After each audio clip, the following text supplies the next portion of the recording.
सो get ready क्योंकि pleasure का एक बिल्कुल नया लेवल अनलॉक होने वाला है। और चलो सीधा मुद्दे पे आते हैं। No beating around the bush. ये जो हम सालों से सुनते आ रहे हैं ना कि डीपर इज बेटर, क्या ये बेडरूम का सबसे बड़ा झूठ है? आज इसी मिथ को बस्ट करेंगे और सच्चाई सामने लाएंगे। ओके, तो बात करते हैं उस सबसे बड़े मिथ की, द बिगेस्ट इंटीमेसी मिथ। ये एक ऐसी मिसकंसेप्शन है, एक ऐसी गलतफहमी जो जाने अनजाने में ना बहुत से लोगों को असली प्लेजर से दूर रखे हुए है। और वो मिथ क्या है? वो ये है कि बस एक ही चीज मैटर करती है और वो है डेप्थ। मतलब सब कुछ इसी पर डिपेंड करता है कि आप कितने डीप जाते हैं।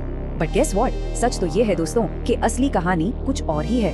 तो फिर असली सीक्रेट है क्या? Okay, get ready for the real game changer. दोस्तों, असली खेल डेप्थ का है ही नहीं। The real secret is friction. जी हाँ, घर्षण। It's not about how deep you go, it's all about the right touch at the right place. तो देखो, एक तरफ है मिथ जो कहता है कि डीप इंसर्शन इज की, बस यही सब कुछ है। बट द ट्रूथ, सच ये है कि असली माइंड ब्लोइंग सेंसेशन तो अपवर्ड फ्रिक्शन से क्रिएट होती है, ऊपर की तरफ होने वाले घर्षण से। सारा का सारा मैजिक दोस्तों यही छिपा है। ओके, तो अब जब हमें सीक्रेट पता चल गया है, सवाल ये है कि इसे प्रैक्टिस में कैसे लाएं। तो सबसे पहले बात करते हैं प्रिपरेशन की, द 20 मिनट वार्म अप। और सुनिए, फॉर द बेस्ट एक्सपीरियंस ये स्टेप नॉन नेगोशिएबल है, इसे स्किप नहीं कर सकते। ये नंबर, इसे अपने दिमाग में एकदम लॉक कर लीजिए, 15 to 20। जी हाँ, 15 से 20 मिनट। एक महिला को पूरी तरह से अराउज्ड और फिजिकली रेडी होने के लिए एटलीस्ट 15 से 20 मिनट का फोरप्ले चाहिए होता है। लेट मी बी क्लियर, ये कोई ऑप्शन नहीं है, ये जरूरी है। अच्छा, तो इस वार्म अप को ना 2 सिंपल फेजेस में समझते हैं। Phase 1, slow and gentle foreplay. शुरुआत एकदम धीमी और कोमल होनी चाहिए ताकि बॉडी पूरी तरह से लुब्रिकेटेड और रेडी हो जाए। And then comes phase 2। जब पार्टनर पूरी तरह से तैयार हो, then it's time for some intense and fast action.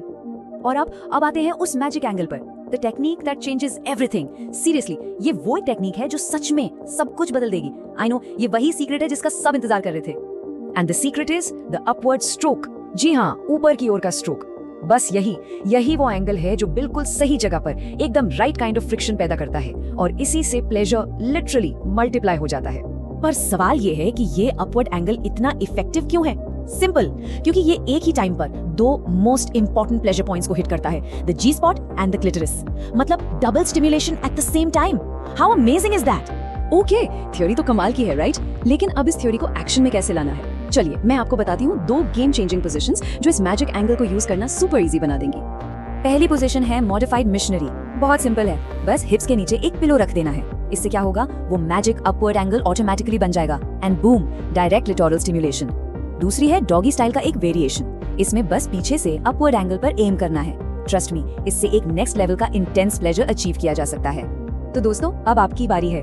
Now it's your turn. इस पूरे डिस्कशन का जो टेक अवे है, जो निचोड़ है, वो बहुत सिंपल है, लेकिन उसे समझना, दैट्स द की। इस एक लाइन को ना हमेशा के लिए याद रख लीजिए, सही टेक्निक सिर्फ जोरदार धक्के, right technique is always better than just forceful थ्रस्ट्स।